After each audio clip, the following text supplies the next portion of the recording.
ውድ ቻናላችን ቤተሰቦች እንኳን ወደ ቻናላችን በደህና መጣችሁ። በአንፊልድ በተደረገው የፕሪሲዝን ጨዋታ ሊቨርፑል በሞናኮ 3-2 በሆነ ውጤት ተሸንፏል። የዚህንም ጨዋታ ማች ሪያክሽን ይዤላችሁ መጥቻለሁ። እስከ መጨረሻው ደቂቃ ድረስ አብራችሁ ቆይታችሁ እንድትከታተሉት በጨዋታው ዙሪያ ያላችሁን ሀሳብ አስተያየት ኮሜንት ሴክሽን ላይ በመጻፍ እንድታሳውቁኝ፣ ሰብስክራይብ፣ ላይክ፣ ሼር እያደረጋችሁ የቻናሉ ቤተሰብ እንድትሆኑ እንደዚሁም ዲስክሪፕሽን ላይና ኮሜንት ሴክሽን ላይ በሚገኙ ሊንኮችም የቴሌግራምና የኢንስታግራም አካውንታችንን እንድትቀላቀሉ ፎሎ እንድታደርጉ በአክብሮት እጠይቃለሁ። አሁን በቀጥታ ወደ ማች ሪያክሽናችን የምንገባ ይሆናል። አብራችሁን ቆዩ።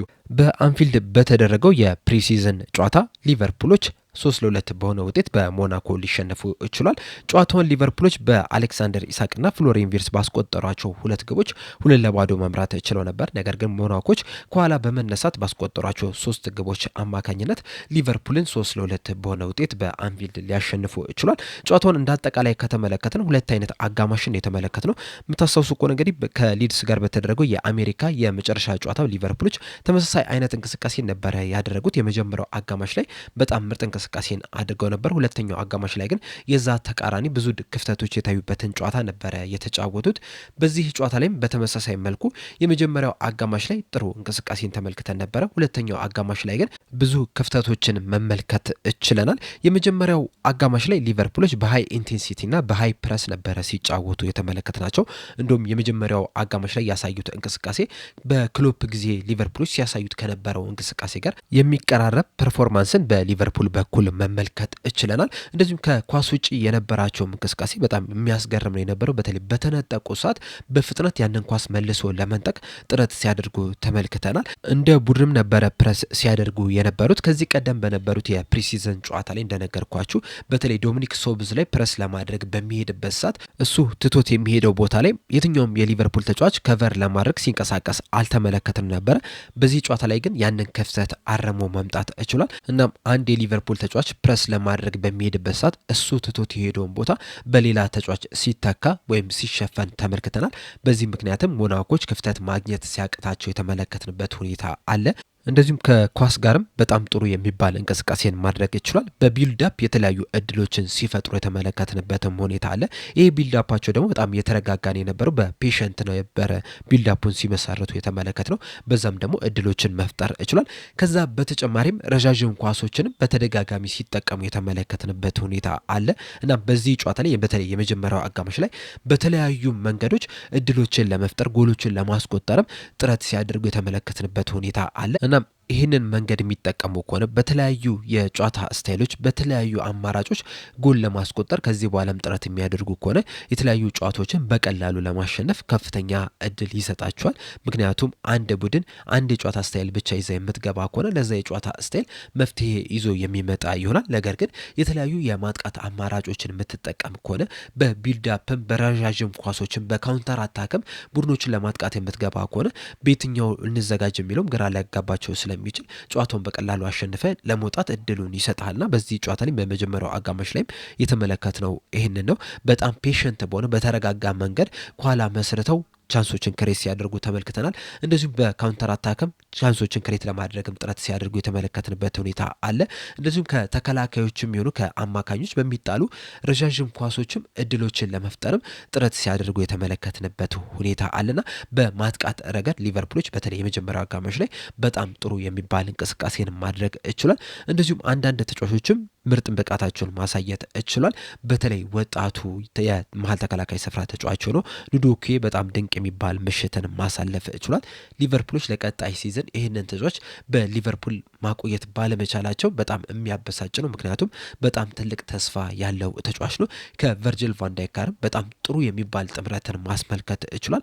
በእርግጥ ብዙ መማር የሚገባቸው ነገሮች አሉ። እንደዛም ቢሆንም ግን በዚህ ሰዓት ላይ በተለይ በአንዳንድ ጨዋታዎች ላይ በኤፍኤ ካፕ የሚሆን በካራባኦ ካፕ ጨዋታዎች ላይ በቋሚነት መጀመር የሚያስችለው አቅም ላይ ነው የሚገኙና ለቀጣይ ሲዝን በሊቨርፑል አለመቆየቱ ትንሽ የሚያበሳጭ ነው። በእርግጥ ሊቨርፑሎች ይህንን ተጫዋች በጊዜ የሚያገኙበትን መንገድ እየፈለጉ ነው የሚገኙት።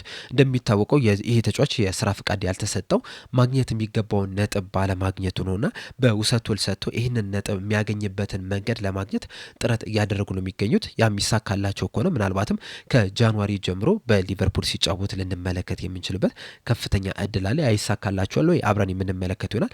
ነገር ግን ተጫዋቹ በጣም ኳሊቲ ያለው ተጫዋች ነው። የወደፊት የሊቨርፑል የመሀል ተከላካይ ስፍራንም መምራት የሚችል ተጫዋች እንደሆነ በዚህ ጨዋታ ላይም በድጋሚ መመልከት ችለናል። ከሱ በተጨማሪም ፍሎሪን ቪርትስም ጥሩ የሚባል ምሽትን ማሳለፍ ይችላል። አሌክሳንደር ኢሳቅም ጥሩ ምሽትን አሳልፏል። እንደዚሁም ሁለቱም ተጫዋቾች አንዳንድ ግቦችንም ማስቆጠርም ይችላል። እንደዚሁም አሌክሳንደር ኢሳቅና ፍሎሪን ቪርትስ በጣም ጥሩ የሚባል ጥምረትን አስመልክቷል። በዛሬው ጨዋታ ላይ ያሳዩት እንቅስቃሴም ለቀጣይ ሲዝን ትልቅ ተስፋ እንድንጥልባቸውን የሚያደርጉት ምክንያቱም እነዚህ ተጫዋቾች በጣም አስደናቂ የሚባሉ ተጫዋቾች ናቸው። ለዛም ነው እንግዲህ ሊቨርፑሎች ውድ ዋጋ አውጥተው የገዟቸውና ምናልባትም ከቀጣይ ሲዝን ጀምሮ ከኒውካስል ዩናይትድ ጨዋታ ጀምሮ ይህንን ምርጥ ብቃታቸውን ልንመለከት እንችላለን ተብሎ ይጠበቃልና በዛሬው ጨዋታ ላይ ትልቅ ተስፋ አሳይተውናል። ከዛ በተጨማሪም ኩማስም ጥሩ የሚባል ምሽትን ማሳለፍ ይችላል። እንደዚሁም አዲሱ ፈራሚም ቪክተር ሙኒዝም 60ኛው ደቂቃ ላይ ገብቶ አንዳንድ ብራይት የሚባሉ እንቅስቃሴዎችን ማድረግ ይችላል። በእርግጥ አሁንም ጊዜ ያስፈልጓል። ነገር ግን ደግሞ ሴትል ሲያደርግ ከቡድኑ ጋር በደንብ ሲዋሃድ ግን ጥሩ እንቅስቃሴ ማድረግ እንደሚችል አንዳንድ ምልክቶችን መመልከት ይችላል። ሁለተኛው አጋማሽ ላይ ግን በሁሉም ረገድ ሊቨርፑሎች ወርደውን የተመለከት ነው። ቅድም እንዳልኳቸው የመጀመሪያው አጋማሽ ላይ በሃይ ኢንቴንሲቲ ነበር ሲጫወቱ የነበሩት። ሁለተኛው አጋማሽ ላይ ግን ይህንን ኢንቴንሲቲ መመልከት አልቻልንም። ከሊቨርፑል ይልቅ ሞናኮች ናቸው በጣም በጥሩ ሁኔታ ሲንቀሳቀሱ የተመለከት ናቸው። ጎሎችንም ለማስቆጠርም ጥረት ሲያደርጉ የተመለከት ናቸው እነሱን የነበረውና ሊቨርፑሎች አሁንም ማሻሻል የሚገባቸው በጣም ብዙ ነገሮች እንዳሉ በዚህ ጨዋታ ላይ መመልከት ችለናል። በተለይ በሊድስ ጨዋታ ላይ እንደተመለከት ነው ተጫዋቾች በተቀየሩ ቁጥር አሁንም የአቋም መውረድን እየተመለከት ነው የምንገኘው። እንደሚታወቀው በሊድስ ጨዋታም በዚህ ጨዋታ ላይ የመጀመሪያው አጋማሽ ላይ ሊቨርፑሎች በጣም ጥሩ እንቅስቃሴን አድርገው ነበረ። ነገር ግን ሁለተኛው አጋማሽ እንደተጀመረ ተጫዋቾች እንደተቀየሩ ግን በጣም ደካማ የሚባል እንቅስቃሴን ማድረግ ይችላል። ኢንቴንሲቲያቸው ወርዶ ነበረ፣ ፕረሳቸው ወርዶ ነበረ። መሀል ላይም ብዙ ክፍተቶችን መመልከት ችለናል። ተከላካይ መስመር ላይም ድክመት እንደነበረ በደንብ መመልከት ችለናል። እንደዚሁም የአጥቂው ክፍልም ብዙ ኳሶችን ሲያገኙም አልተመለከትንምና የመጀመሪያው አጋማሽ ላይ የነበራቸውን ጥንካሬ ሁለተኛው አጋማሽ ላይ ሳንመለከተው ቀርተናል። ይህም የሚያሳየው ደግሞ የስኳድ ጥልቀት እንደሌላቸው ነው። አሁንም ብዙ ክፍተቶች እንዳሉባቸው ነው። ምናልባት በቡድን ውስጥ 13 14 15 የሚደርሱ ጥሩ ተጫዋቾች ሊኖሩ ይችላሉ። ከዛ በኋላ ግን ያሉት ተጫዋቾች የ15ቱን ተጫዋቾች ያህል ኳሊቲ እንደሌላቸው እየተመለከተ ነው የምንገኘውና ተጫዋቾች በተቀየሩ ቁጥር ብዙ ክፍተቶች እየተመለከተን እንገኛለን።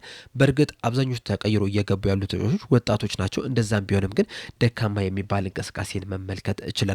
እንደዚሁም በክንፍ በኩል በተከላካይ መስመር ቦታ ላይ በአማካኝ ቦታ ላይ ክፍተቶችን ስንመለከት ነበርና ይሄ ጨዋታ የሊቨርፑል አመራሮችን ስፖርቲንግ ዳይሬክተሩ ሪቻርዲዮን በደንብ ሊያነቀው ይገባል። አሁንም ተጫዋቾችን በፍጥነት ማስፈረም እንዳለባቸው ይሄ ጨዋታ ትልቁ ምስክር ነው። እናም የዝውውር መስኮቱ ሳይዘጋ እንደዚሁም አዲሱ የውድድር ዓመት ሳይጀምር ተጫዋቾችን ማስፈረም መቻል አለባቸው። መፍትሄዎችም ሊሰጡ ይገባል። ከዚህ በተጨማሪም በዚህ ጨዋታ ላይ የተመለከትነው ሌላኛው ክፍተት ሴት ፒት ወይም ደግሞ የቆመ ኳስ አጠቃቀም ነው። በሊድስ ጨዋታ ላይ እንግዲህ ሊቨርፑሎች 2 ግቦችን ከቆመ ኳስ ወይም ደግሞ ከረጅም የእጅ ወርወራ ነበረ የተቆጠረባቸው። በዚህ ጨዋታ ላይ ደግሞ 1 ግብ ከቆመ ኳስ ወይም ከኮርና ሊቆጠርባቸው ይችላል። ይህችም ግብ ደግሞ የሞናኮ 3ኛ ግብ ነች የነበረችውና በዚች ግብ አማካኝነትም 3-2 በሆነ ውጤት አሸንፈው ሊወጡ ይችላልና አሁንም የቆመ ኳስ አጠቃቀም ላይ ብዙ መሻሻል ያሉባቸው ነገሮች እንዳሉ በዚህ ጨዋታ ላይ መመልከት ችለናል። እናም በአጠቃላይ የሴት ፒስ አጠቃቀም ወይም የቆመ ኳስ አጠቃቀም፣ የኋላ መስመሩ፣ የተከላካይ መስመሩ እንደዚሁም የስኳዱ ጥራት ወይም ደግሞ የተጫዋቾች ጥራት ላይ አሁንም በደንብ መሰራት መቻል አለበት። የውድድር ዘመኑ ከመጀመሩ በፊት እነዚህ ነገሮች ላይ በትኩረት መሰራት መቻል አለበት። እንደ አጠቃላይ ከተመለከተን ግን ቢያንስ 15 ተጫዋቾች በቋሚነት የሚጀምሩ ከሆነ እንደዚሁም ምንም አይነት ጉዳት ሳያጋጥማቸው ሲዝኑን ማጠናቀቅ የሚችሉ ከሆነ ሊቨርፑሎች የተሻለ ውጤትን ማስመዝገብ ይችላሉ። ካልሆነ ግን ተጫዋቾችን ካላስፈርሙ በዚህ ቡድን ብቻ ቀጣይ 5 ስኬታማ ይሆናሉ ማለት በጣም አስቸጋሪ ነው የሚሆነው። በአጠቃላይ ግን አሰልጣኙ አንዶኒ ኢራኦላ እንደዚሁም የኮቺንግ ስታፍ አባላቶቹ ተጫዋቾቹም ከዚህ ጨዋታ ብዙ ነገሮችን አይተዋል፣ ብዙ ነገሮችን ተምረዋል ብዬ አስባለሁ። እናንተስ ከዚህ ጨዋታ ምን ተመለከታችሁ? ምን አያችሁ? ሀሳብ አስተያየታችሁ እንዳለ ኮሜንት ሴክሽን ላይ በመጻፍ አሳውቁኝ። ለአሁን ግን እኔ እዚህ ላይ አበቃው። እስከ መጨረሻ ደቂቃ ስለተከታተላችሁኝ ከልብ አመሰግናለሁ። በቀጣይ በሌላ እስከምንገናኝ ድረስ ሰብስክራይብ፣ ላይክ፣ ሼር ማድረግ እንዳትረሱ። ቸር ያቆየን።